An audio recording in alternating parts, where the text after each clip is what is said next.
Patricia Scotland, the Secretary General for Commonwealth, Your Excellency, First Ladies, distinguished ladies and gentlemen, good afternoon.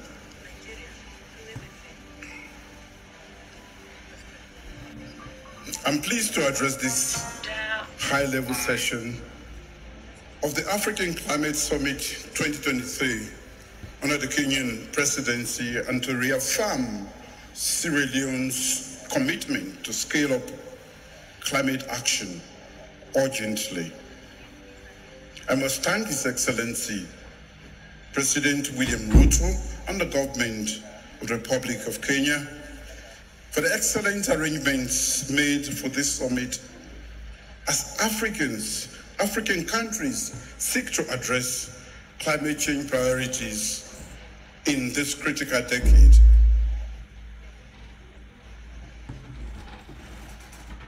From coastal kisses with the Atlantic Ocean to the panoramic vista, from the towering cane of the mountains, the Loma Mountain, to our sprawling national parks, Sierra Leone is a canvas painted with nature's most vibrant hues. Our golden beaches are a testament to nature's artistry. Your Excellencies, distinguished ladies and gentlemen, if you've not been to Sierra Leone, I'm inviting you to come. However, beneath our nation's beauties lies an unmistakable urgency. With a median age of just over 19 years, our young population, like the other young populations representing Africa's vibrant future, stand at a defining crossroads. Their legacy, and indeed our collective legacy, is shaped by the choices we make today. The seas, once serenading us with gentle lullabies, now one of rising tides that could erase generational achievements. The rains which celebrated our lands now pose a looming threat. Why Sierra Leone is rich with nature's gift, this very geographical splendor renders us vulnerable. Climate change for us isn't a distant shadow.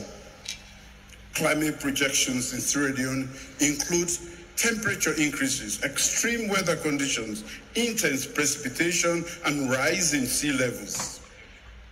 Our shores, symbols of natural grandeur, are receding. Many of our communities face displacement, and our pristine beaches risk fading away, and calamities like landslide and floods have become hauntingly regular. The surge in pests and diseases is another testament to our enduring imbalance. Without swift collective action, we risk witnessing the obliteration of Sierra Leone's invaluable ecosystems, leading to further dislocation of our communities and the devastation of their sources of sustenance. This is not just a Sierra Leone story. It is an African story. And I dare say it is a global story too. Your Excellencies, distinguished ladies and gentlemen, our world is in trouble. But our continent is even more so. The evidence is clear. The time for action is now. But we are running out of time. Grounded in this stark reality, my government remains unwavering in our commitment to fortifying climate resilience, ensuring our people thrive sustainably and harmoniously with nature. In our updated nationally determined commitment, Sierra Leone has defined a progressive pathway forward for cutting greenhouse gases emission from the 2005 levels by 5%, 5% by 2025, 10% by 2030, and 25% by 2050. My government is unyieldingly devoted to climate change resilience and adaptation. This includes support for community-based adaptation in agriculture and energy sectors, integrated water resource management, and climate change disaster risk management.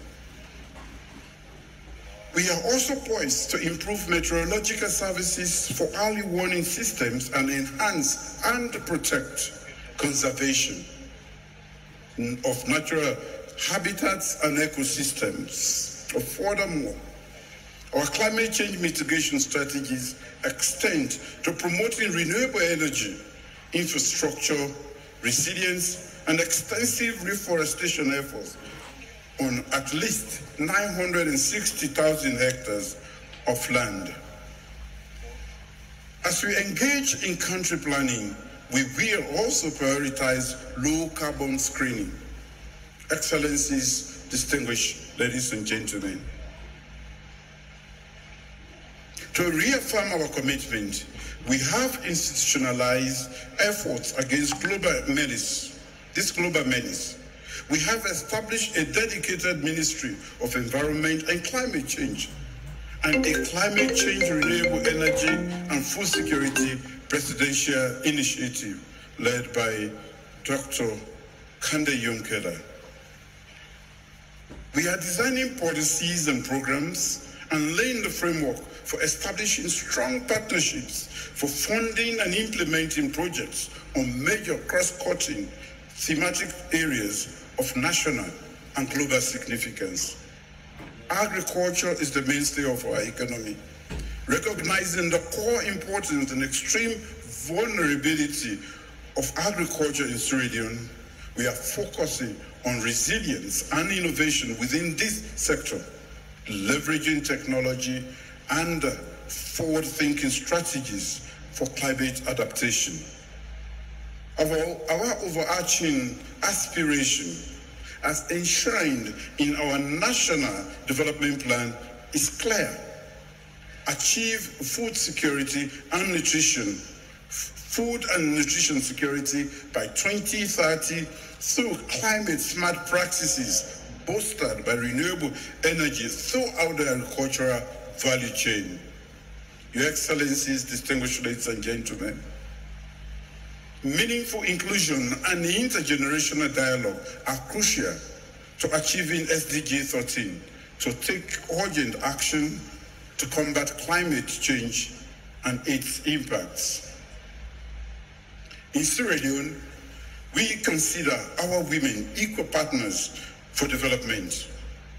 We passed the Progressive Gender Equality and Women's Empowerment Bill, which guaranteed by law a minimum of 30% representation of women for all appointive and elective positions.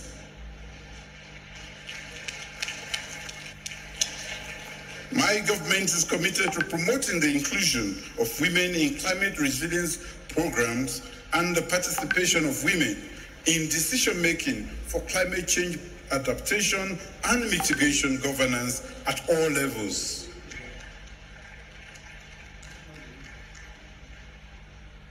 We must harness our demographic dividends on the continent and involve our youthful population in our climate adaptation and mitigation efforts throughout by involving the youth in everything that we do.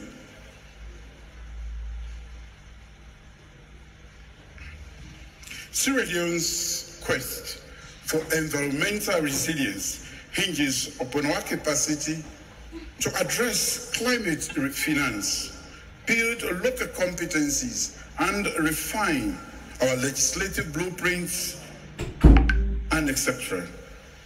Solutions like carbon markets, innovative debt swaps, and novel financial tools such as leveraging our natural resources may be our bridge to surmount a fiscal chasm. Our appeal is clear.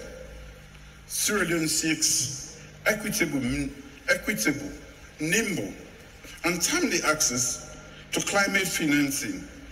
We ask for unbarred access to new climate change adaptation and mitigation technologies and shared knowledge. Our salvation from escalating climate crises lies in collective wisdom and concerted efforts. Another challenge is our institutional prowess in designing programs that attract climate finance is still developing. We yearn for guidance and backing to boost our legislative architecture, especially concerning forest conservation. Your Excellencies, distinguished ladies and gentlemen, while shared, the responsibility for climate adaptation and mitigation is not and should not be evenly distributed. Expecting countries like Sierra Leone to bear the brunt of a crisis that scarcely contributed to without robust support from the primary emitters, the industrial giants, is fundamentally unjust. Our stance is unequivocal. We are here to collaborate, not to capitulate. We seek cooperation, not charity.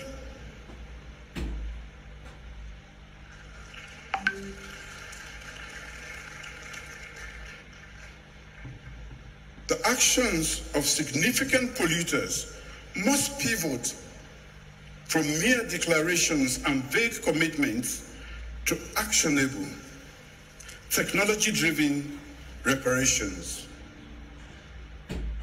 It is a demand grounded in the technical feasibility of climate justice, not just its moral imperative.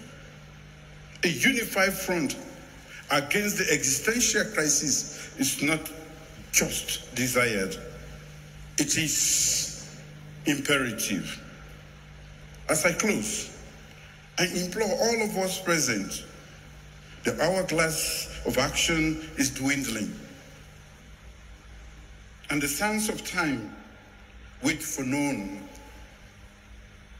Let's come together, not just in spirit, but in action, but in actionable solidarity.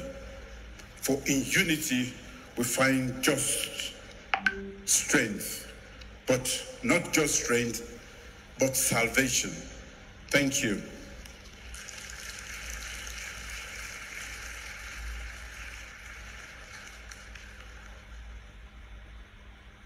Another round of applause for President Bayo. Thank you very much.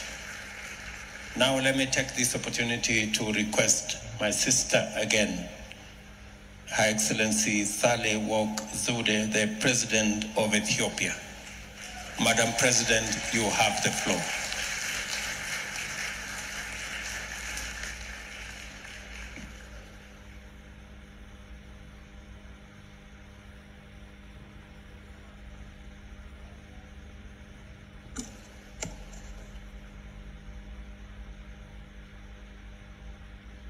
Your Excellency, President William Ruto, Excellencies, ladies and gentlemen. This is a very important summit. Congratulations to the African Union for organizing it, and for Kenya for being our gracious host, as it is in the tradition of this country. Africa has tried its best to make its voice heard. This is not the first time that we need to do so. In fact, to speak with one voice and to alert partners of the disastrous consequences. Ethiopia has been on the forefront of this fight. A lot has been done to coordinate our efforts in order to have a strong common position. Common position is indeed always needed in our African Union Forum. Today, it's about climate, but the continent's major issues such as peace, stability, progress requires indeed our common position. It has been increasingly difficult to explain to our people, and particularly to our youth, this contradiction. Resource-rich continent and yet poor people. To explain the injustice that has been mentioned many times here today. That is why our summit cannot and should never be a talk show, but a place where concrete actions and actionable actions are being taken. Let me also say that without sufficient research publications, it would be difficult for the Intergovernmental Panel on Climate Change to get accurate representation of Africa's special needs and circumstances that would build evidence-based for advancing the key ask of the continent. So it is imperative that as Africa, we prioritize investments in our research capacity to develop scientific publications to inform and guide global efforts to combat climate change. We must emphasize on investing in African research institutions to produce regionally relevant science that can inform the different working groups under the IPCC.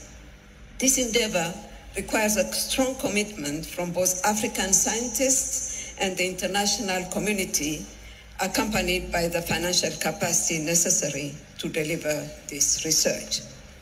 Ethiopia has witnessed in the past decades, including the last consecutive years, persistent drought, flooding, locust invasion, where millions were severely affected.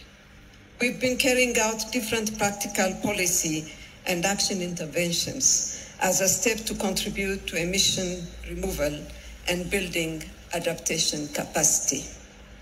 Besides, we've also put in place national adaptation plan to build and boost resilience and adaptation capacity. Building climate resilient green economy is one of the pillars of our 10-year national development plan. As per our strategic consideration, we have launched the long-term low-emission and climate-resilient development strategy that has been submitted to the UNFCCC with the aspiration to achieve net zero emission and building climate-resilient development by 2050. The Ethiopian Green Legacy Initiative that has been mentioned again today, that was launched in 2019, has succeeded in planting 25 billion seedlings on the degraded landscapes by mobilizing volunteers throughout the nation. The initiative helped for the development of more than 120 nurseries and created more than 180,000 jobs throughout the country. More importantly, the initiative is intended to inculcate the green behavior in each of our citizens. The greening initiative has been scaled up into fruit-bearing perennial trees, thereby directly linking the initiative with our food system transformation strategy. In the agriculture sector, Ethiopia has achieved notable progress in enhancing its wheat production, effectively transforming a deficit of 15 million metric tons in 2019-2020 into a surplus of 65 million quintals in 2022-23. I think this achievement has enabled Ethiopia to meet not only its domestic need, and in fact commence with exports. This gives me a good opportunity to thank the African Development Bank, and most particularly its president, my young brother, for the support that was given to us. The plan is to cultivate 2 million hectares during the dry season alone in 2023.